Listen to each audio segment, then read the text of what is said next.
Hello ladies and gents, in this video we are going to implement a tour handler for this My Products application here, which is going to give us a quick tour of the application when we visit it for the first time.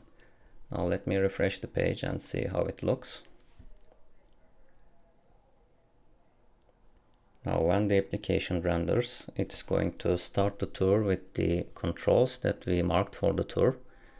First one is here, the icon tab filter.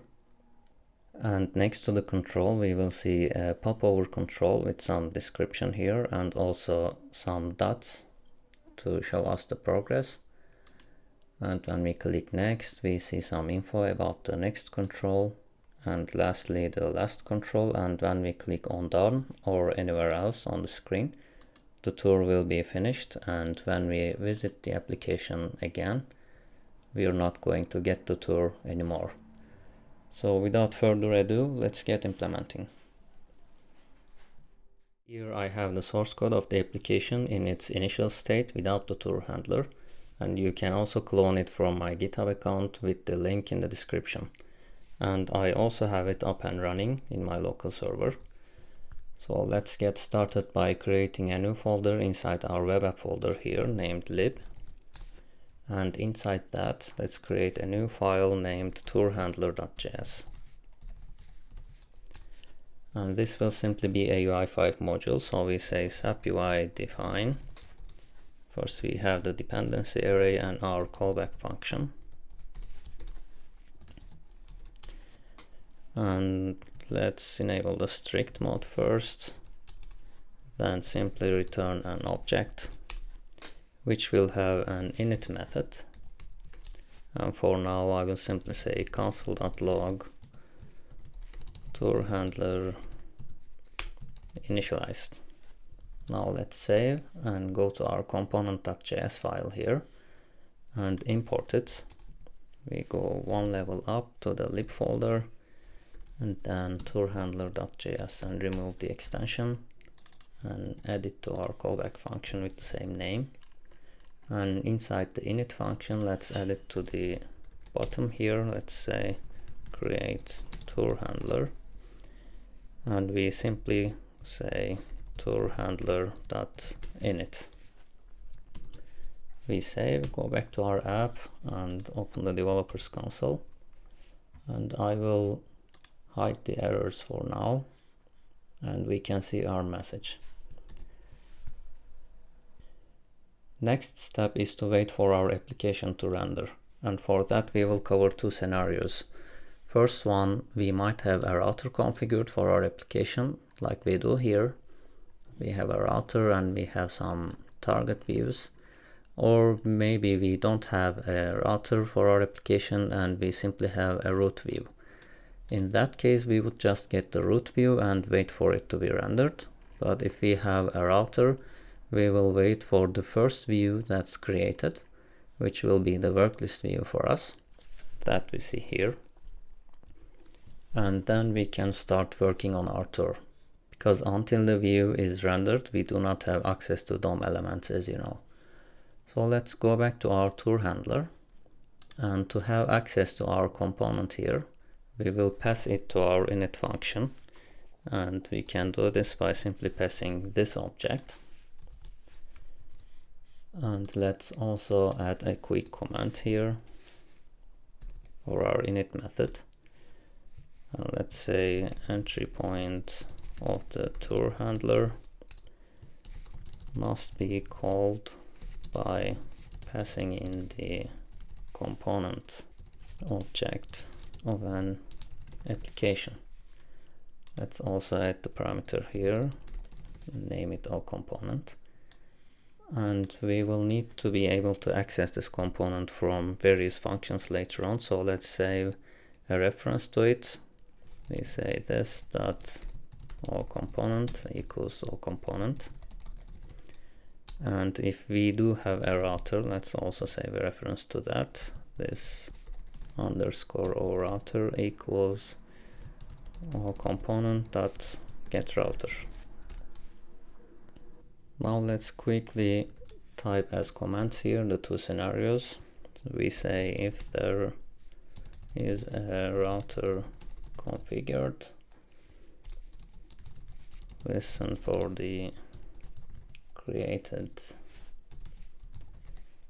event of the router to access the view once it has been created. Else get the root view. Okay, now let's create an if clause here and say if this dot our router is truthy, so we do have a router. Here we say this dot underscore our router dot get views dot attach event once, because we want this callback to run only once, and the event we will listen for is named created. Next we have our callback function with the event object, and here we will get the view from the event. So const oView equals oEvent.getParameter, and the parameter we need is named simply view. Now what we're going to do is, once we have the view, we will listen for the after rendering event. Let's also type some commands here. Attach after rendering event on the view. And we do this because we have to wait for the rendering to have access to DOM.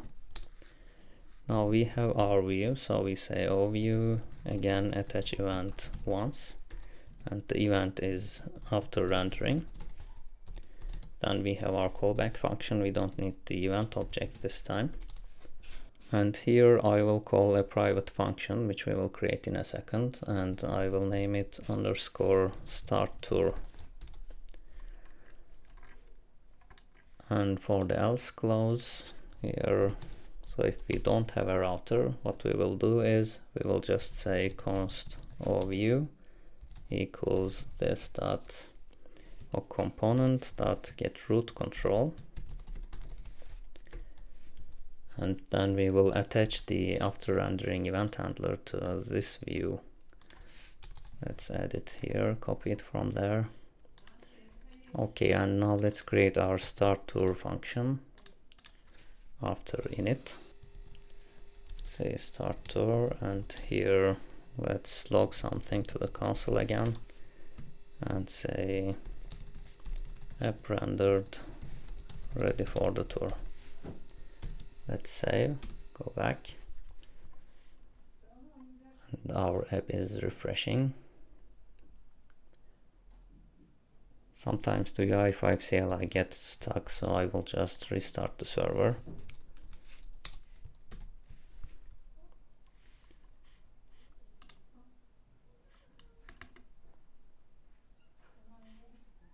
Okay, looks like some CSS is missing. Let's refresh. Okay, so when the application is rendered, we can see our message. It's quite fast, so it's not really easy to catch, but the message is there once the application is rendered. Next, we need to decide which controls on the screen we will include in our tour and mark them somehow. The first control I will take is this icon tab filter here for the available products. Next one will be this search field, and lastly this export button at the footer. So let's go back to our code, and how we are going to mark our controls is by adding some custom data to those. So we go to our view, work list view here, and since we're going to use custom data from the core library, let's define the namespace core equals SAP UI core. And let's find our first control. It's this icon tab filter here. Let's add a closing tag, and we need the custom data aggregation. And we will add a custom data from the core library, which will have a key and a value. And here for the key, I will say something unique like UX Tour index and start the index from 0. We will use this index to find our controls and also sort them. And I will also add another custom data and name it UX Tour Desk, short for description. And this will be the short description we see on the popover. For example, for this one, we can say you can quickly filter your products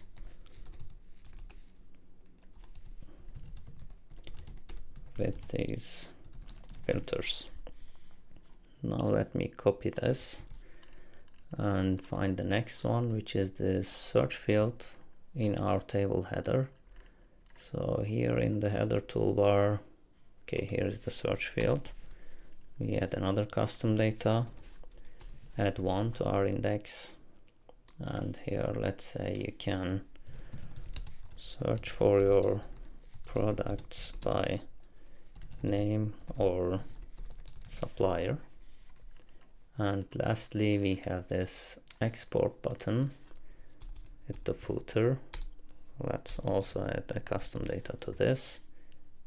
Our index will be 2 and description will be you can export your product list to an Excel sheet.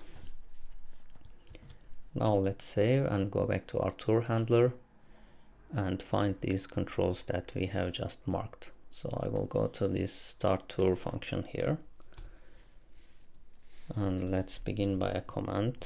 Find all controls marked for a tour. And also something we need to keep in mind. Get only visible controls, since some could be hidden due to access rights, etc. So maybe some users will not have access to this export button, so we don't want to include those in the tour since they will not be visible. Now let's start. I will declare an array here, const a marked equals, and we will use the element registry. So SAP UI core element dot registry. Since all controls derive from the core element class, all controls are also elements, and we say filter, and we will get a single control here, and what we will return is first our control has to have a function named getVisible, because not all elements have it, and also that function must return true. So we invoke it. It also has to be truthy. And next our control has to have some custom data. So that get custom data. So it has to have a function named get custom data, and also it should return some custom data to us. So all control dot get custom data, which will return an array, so we can check the length of the array if it's truthy, which means greater than 0. And lastly, it has to have one of these custom datas that we introduced here. Maybe this one. Let's copy the key of the index. Let me duplicate this line.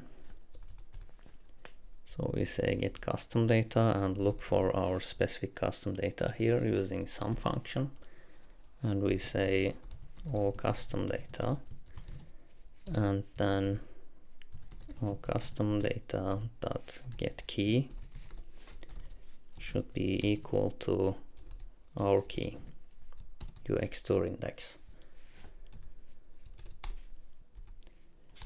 Now let's say if there are no controls found, abort.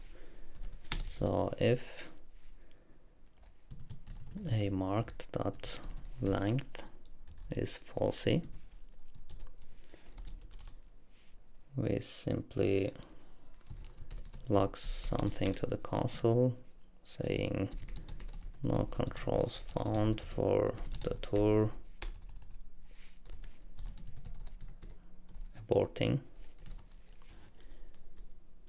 and just return. And if we do have some controls, for now we just log them to the console and say this many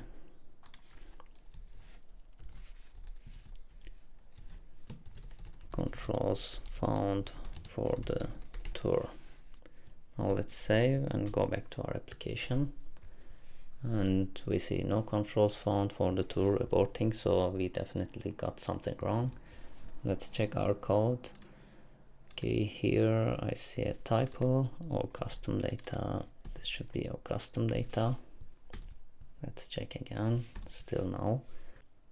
Okay, I see I have another typo here. This should be length.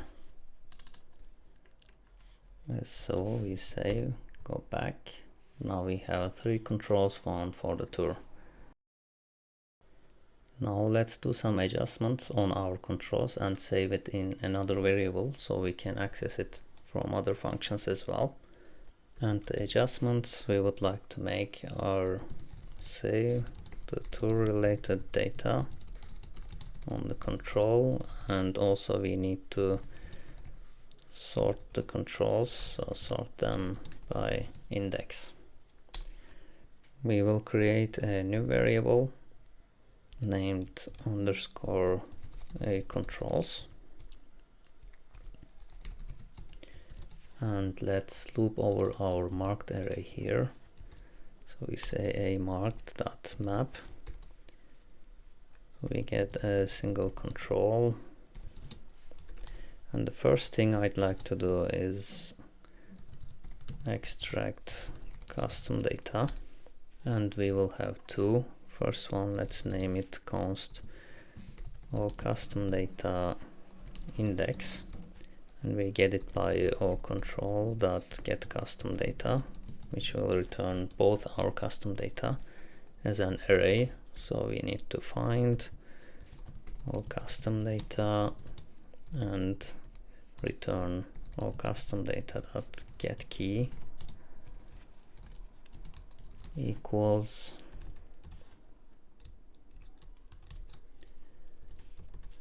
UX tour index. It should be, yes, let's copy it. And the next one will be the tour description, so let's replace these by desk and also the key. And next I want to, not here,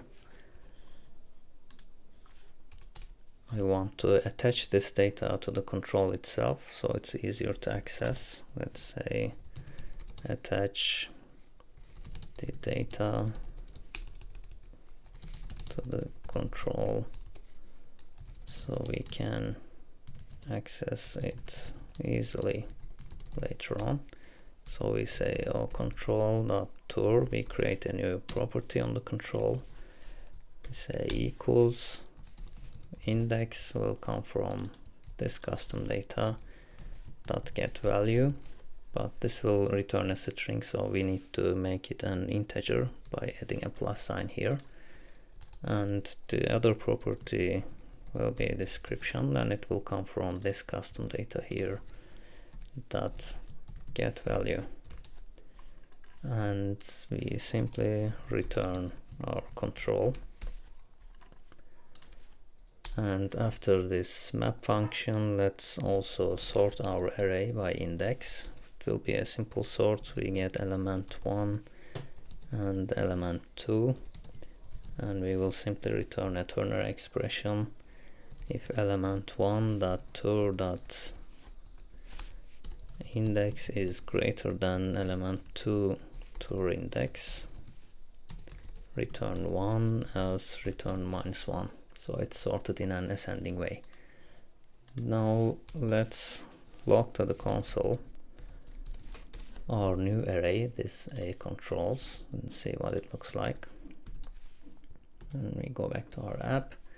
We have an array with 3 elements. First one has an ID is filter 1, so I assume it's this one here. Second one should be a search field. it's a bar child search field, and the last one should be a button. And if we check, we can see the tour attribute we added to our controls, which has the index and the description. Cool, now let's go ahead and highlight our first control in the array. Now let me remove this console.log here and add a comment here. We will create a new variable to keep the index of our tour. So let's say initialize the tour index by -1. We will start with -1 and name it this dot underscore I index equals -1. Then we simply say start the tour from the first control, and we will also create a new function for that, and it will be named underscore highlight next control. Now let's go ahead and create that function as well.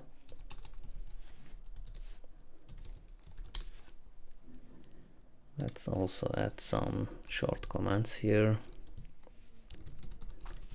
Highlights the next control in the array. Alright, the first thing we need to do is increase our index by 1. Increase index by 1. So this dot I index plus equals 1. Next, let's get the control we would like to highlight. Get the control to be highlighted. Const all control equals, it's in this array here, this dot a controls, and we can access it by the index this dot I index. Now, as for the actual highlighting itself, let me write some comments here about how we are going to do it. First, we will create a transparent div with a huge box shadow, and next we will size and position this div on top of the control, and that way the control will be visible and the rest of the screen will look dimmed by the shadow. And we will call this div $, because I will create it with jQuery, and then overlay hold, since it will look like a div with a hole in it. Now let's create it and see how it's going to look. So we say this dot underscore, and let me copy the name here. Also add the underscore. Equals, we will use jQuery and pass in div with tags, which will create a div element for us. And then we will set some CSS properties. So I copy this one, say .css. First one, let's set the position to fixed.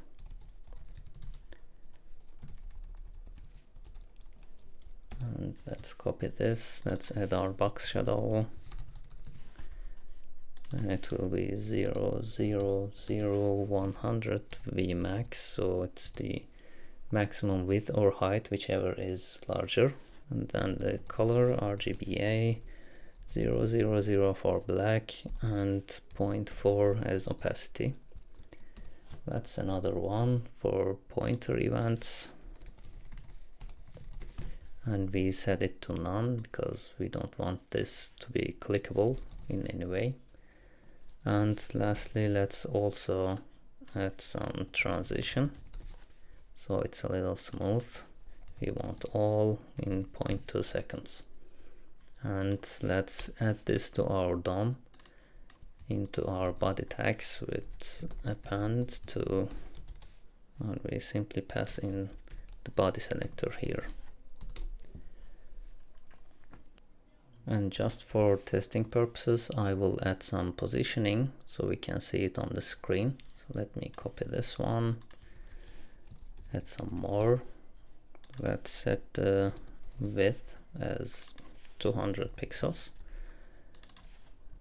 and the height as well, 200, and top to 0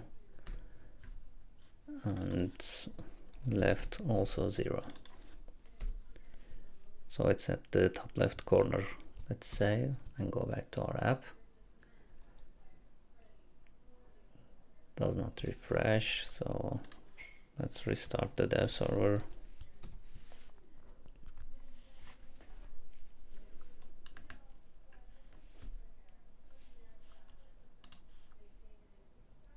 And here we can see our div.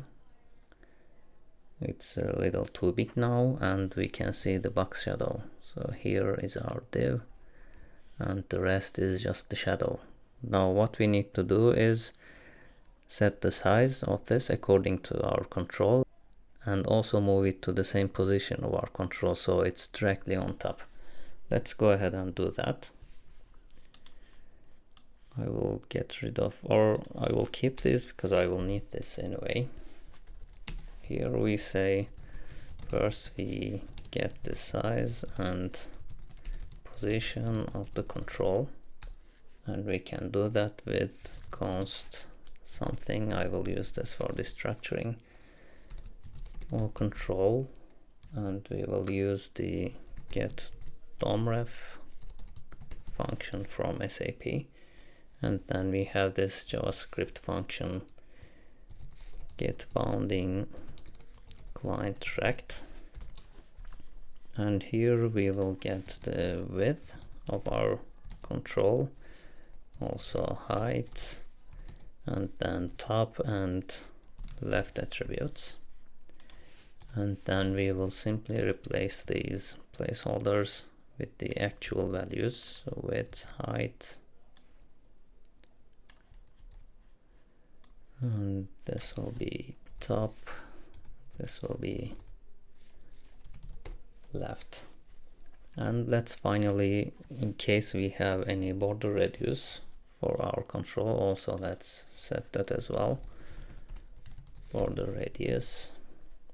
And again we can say, well, since we are going to access a CSS attribute this time, let's use jQuery. So we say oControl.$, which will return the DOM element or as a jQuery object. Then we say .css, and we get the border radius of our control. Let's save and check now, and we can see it's correctly positioned, but we will immediately find an issue here. Once the list binding is complete, this icon here, this 77 count, is being rendered on the screen, and it pushes all the other controls to the right, so our div is now misplaced. Let's go ahead and fix that as well. For that we have to find a way to observe any changes that's made to the DOM element of our control, and for that we are going to use something called mutation observer. So let's add a comment here, handle control size or position change, and we will create our observer with this ._o observer equals new mutation observer, and we will pass in a callback function which will simply do the same things we do here. So I will just cut this and put it inside its own function. Let's name it _position hold div, and we do this, and we also need these attributes. So let me also get this part, and here position div, and we also have to have access to the control here, so I will add it as an argument, and then here we simply call this function position the div onto the control, and we call the function. And here, whenever there's a change to our control, we also call this same function. And then we will start the observation, so we say this.oObserver here and call the observe method on it, and the first argument will be the DOM reference of our control again. So let me just copy it from here, or control.getDomRef, and then we will pass in some settings about which parameters we would like to observe. We want to observe the mutations to attribute, so we set it to true. Child list, we're not interested, so we set it to false. Also subtree, false. Now one last thing to consider is if there is any existing observer, before we create a new one, we have to disconnect from it, so we avoid memory leaks. So if we say, also add a command here, disconnect from any existing observers, and we say if there is an observer, observer.disconnect. Now let's save and check our application. Looks like the server is down again. I don't know why it's happening today. Let me restart it.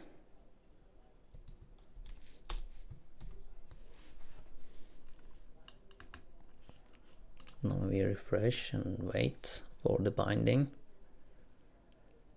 and surely when the DOM is updated, our div is also updated, so it's no longer misplaced. Next we will add another overlay here at the top of everything, so we will not be able to interact with the application while the tour is active, and also later on we will add a click event handler to it, so whenever we click on anywhere on the screen we can get out of the tour. So let's get back to our code and create another div, and just to make it more clean I will create a new function here. Let's do it at the bottom and name it underscore create tour assets,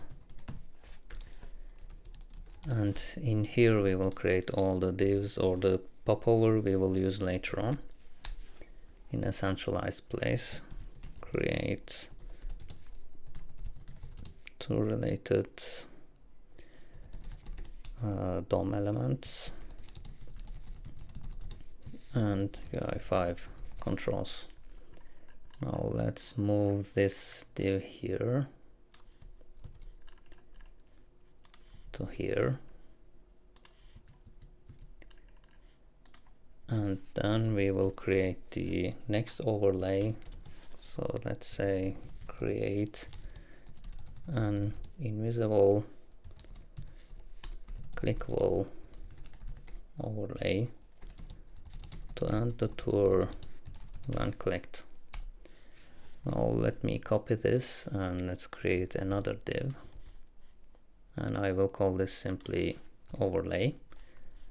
And now again some CSS properties .css. Again, let's begin with position, will also be fixed.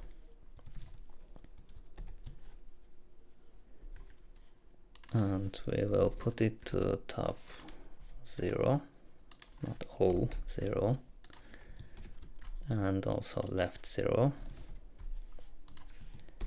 Next I want it to fill the whole screen, so width will be 100 viewport width, and height will be 100 viewport height. And next, since it will be clickable, let's set the cursor to pointer, and we want it to be invisible, so let's set the opacity to 0. And then we want this at the top, so let's give it a Z index, and 5 should be more than enough. And as for the click handler, we will implement that later, but for now let's put a placeholder here. So we say .click, and we will add a function here, but for now let's say console.log and tour, and also we add this to the body tag. Copy, paste. Alright, now let's copy this function and go back to here and say create tour assets, and we simply call our new function. Okay, we save, and now let's check our application again. Here we can see two divs now. This is the first one with the shadow, and this is the latest one. And we can see that we can click on it, and when we click we see this end tour log message. Now let's go ahead and create our popover to display the information about the highlighted elements. So I will go back to create tour assets, and here at the bottom let's add some commands.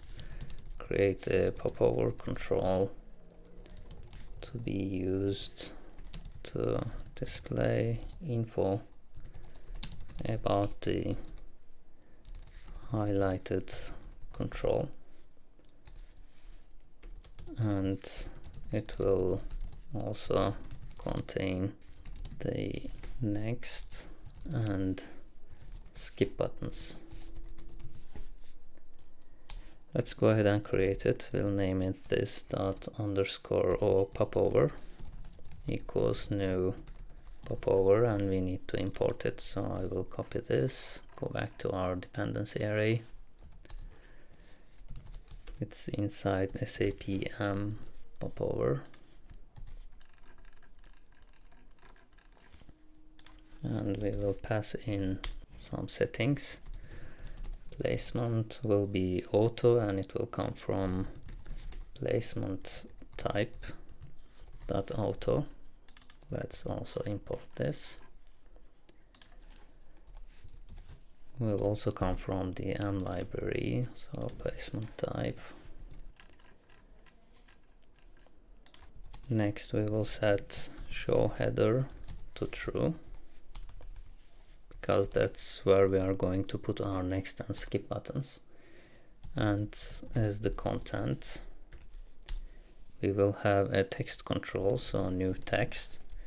It will be empty by default, so let's say empty text to be filled later dynamically. Let's also import the text control, sub text, edit here, and let's also create our buttons now. Begin button, we say new button, and yes, we have to import it as well. So button,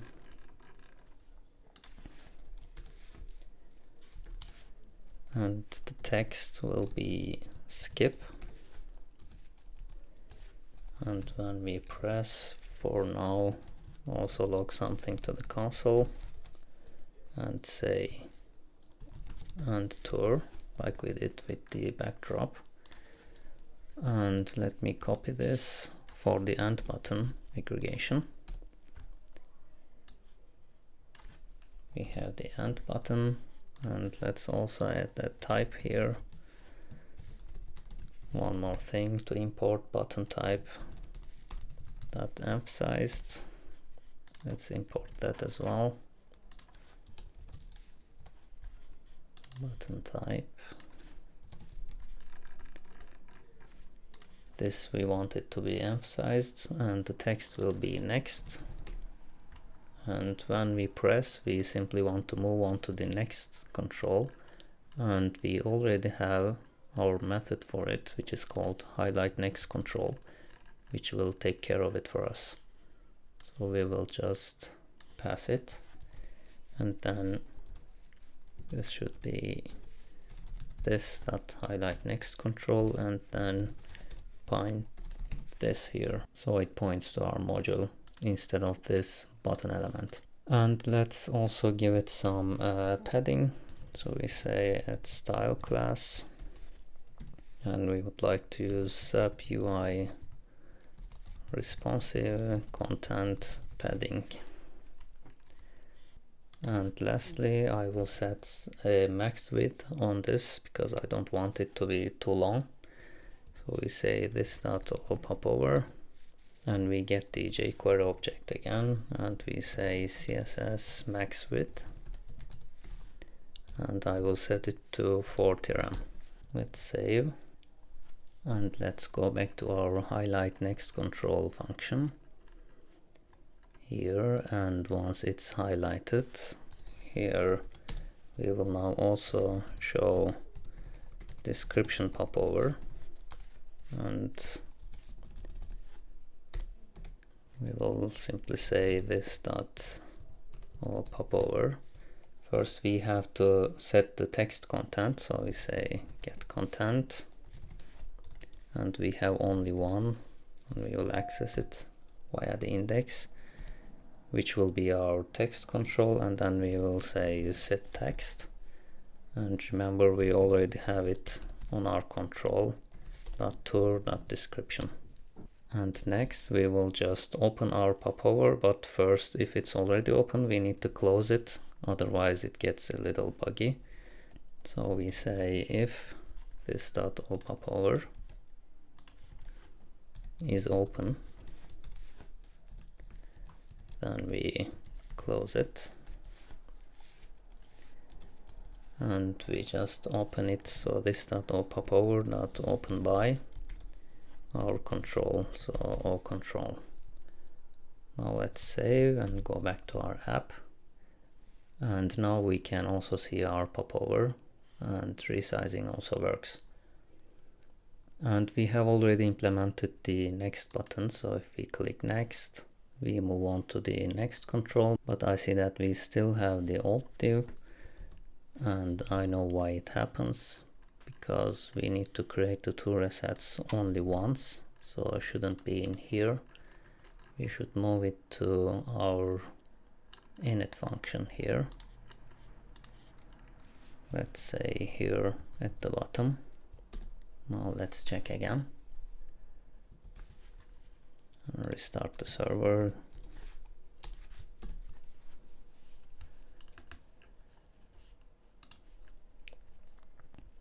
Okay, we have the first one. Let's wait for the binding, and next we have this one, next we have this one.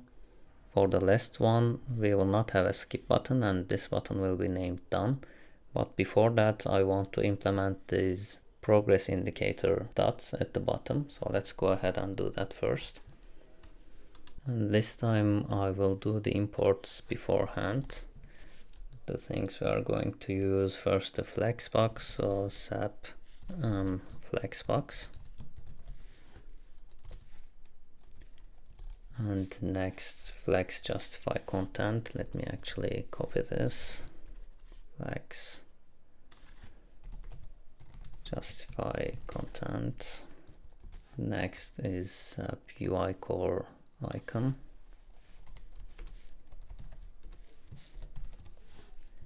And lastly, the icon color. And let's add these to our callback function.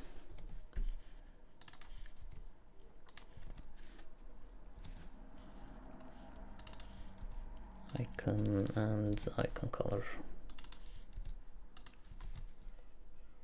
Now let's go back to where we create our popover and add another content.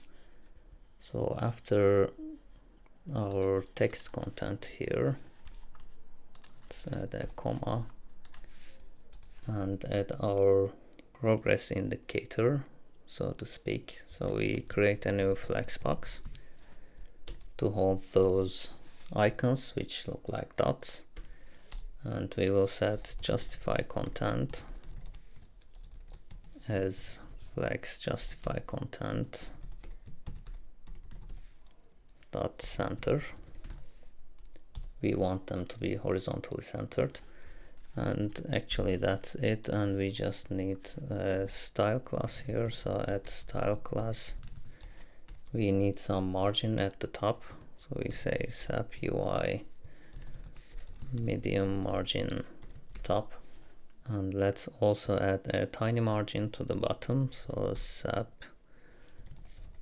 UI tiny margin bottom. Let's save. Now let's go to our start tour function here,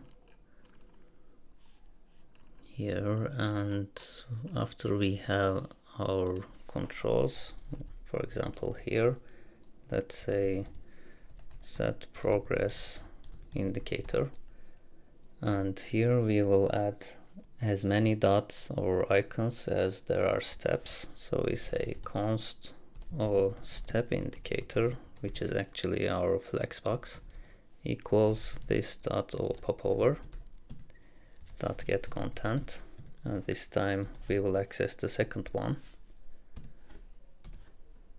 and then we will loop over our controls. So let me copy this dot a controls dot for each,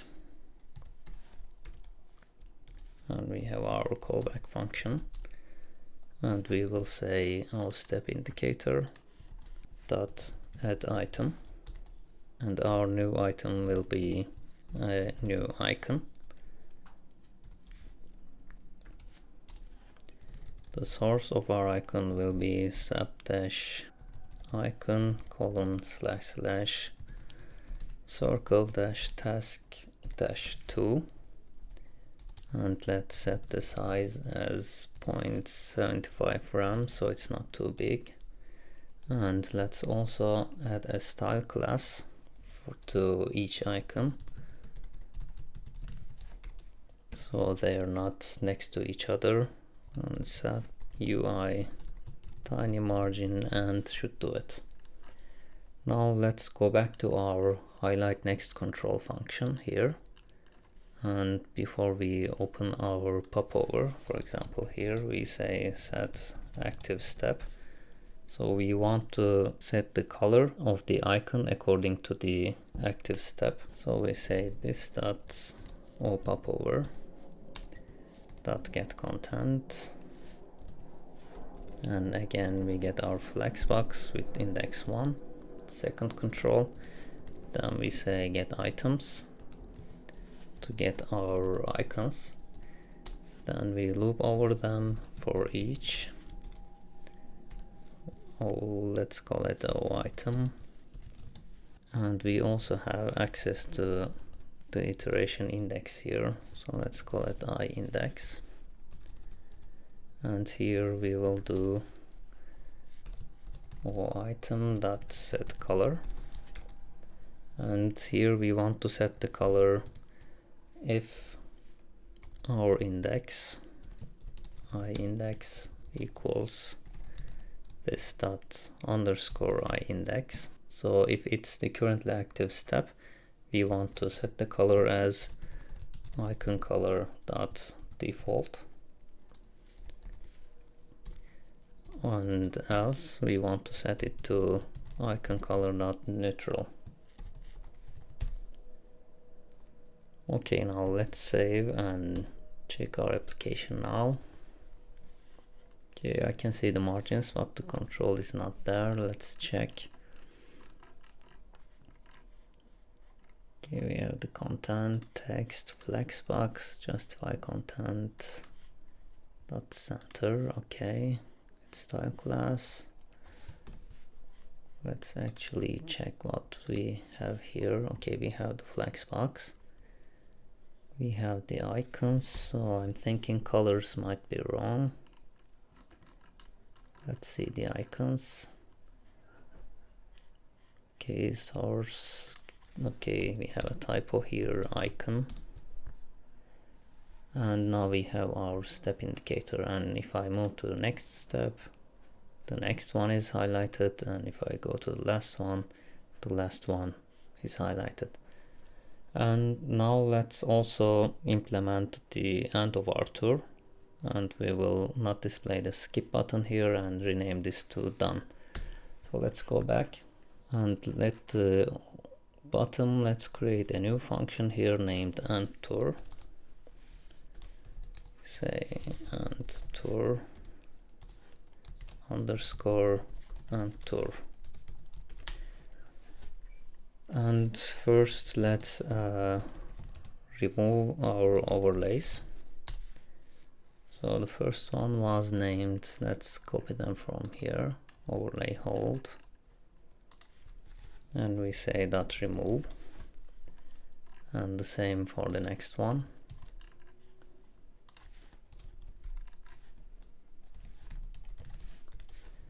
And next let's also destroy our popover. This dot underscore or popover dot destroy. And lastly, let's disconnect from our observer.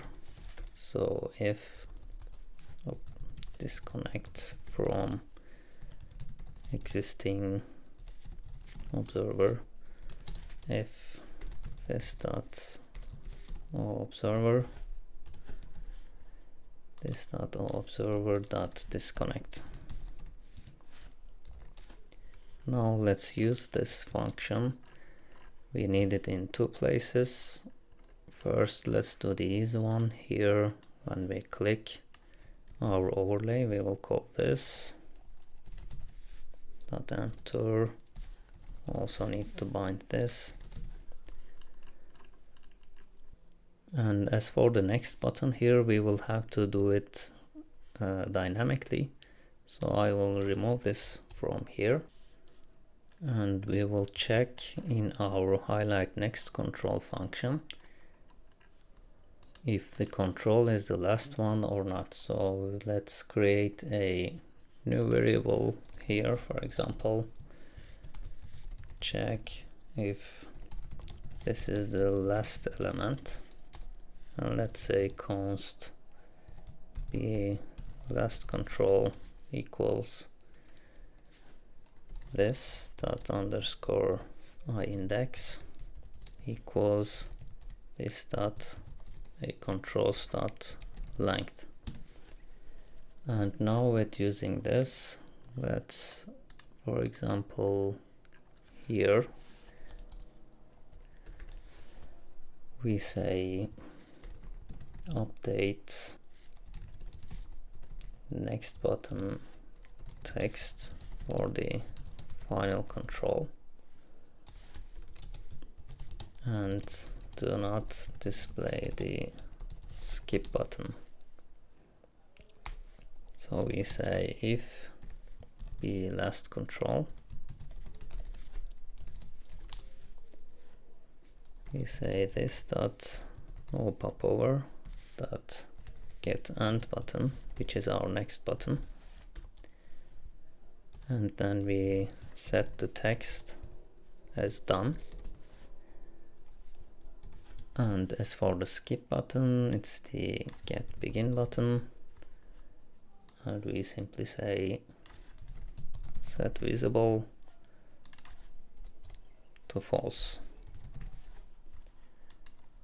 We save, and next we need to set the event handler, since we have to do it dynamically. So let's say set next button press handler, and again we say, let me actually copy it from here, the end button dot attach event once, because we don't want to attach over and over, and the event is named press, And the handler function will depend if it's the last control, so be last control. If it's true, we will say this dot and tour dot bind this. And if it's not the last control, we will say this dot highlight next control, also dot bind this. Okay, let's save and check again, and of course restart our dev server.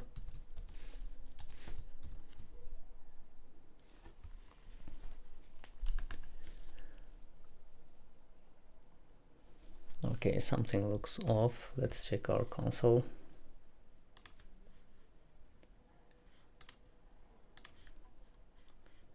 The last control is not defined, 131. Let's go check.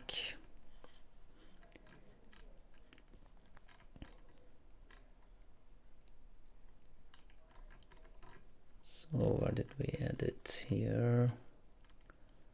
Const be last control, yes, here, and yes, I have a typo again. Let's go back. Close this, and we say next, next, and okay, this doesn't look right.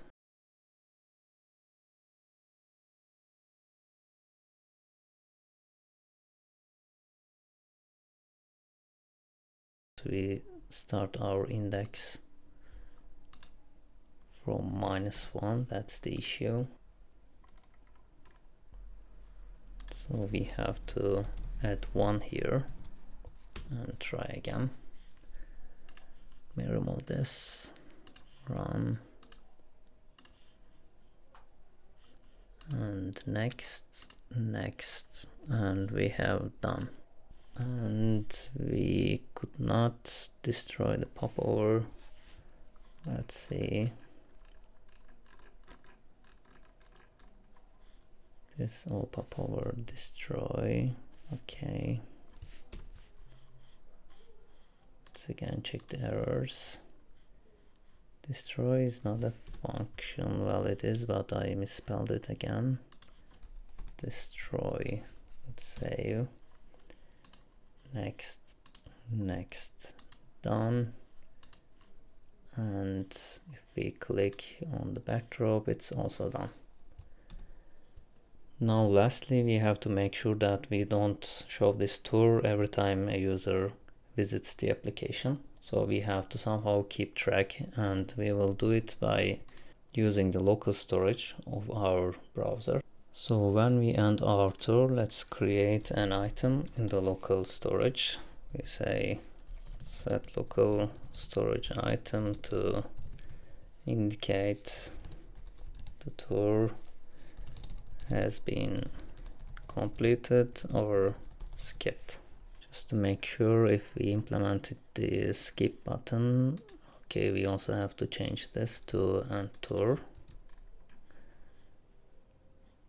This is this dot end tour dot bind this,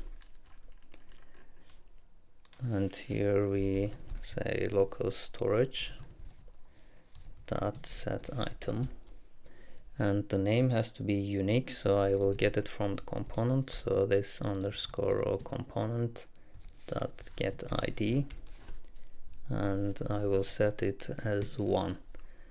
And before we start a tour, we have to check if this exists. So let's go to start tour.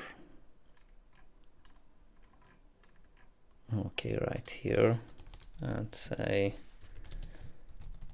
first check if tour has been completed or skipped. And we say const tour completed or skipped equals local storage, this time get item, and the name of the item is again this dot component.getID, and then if there is such an item, so if it exists, we will say looks like a tour for this app has been completed or skipped already, aborting, and we simply return from the function. Now let's save and check. Okay, it's already done, so let's go to application tab and remove our local storage and try again. So we get the tour. I will skip it this time actually, and if I refresh the page and hide the errors, and the server is gone again, quickly refresh it.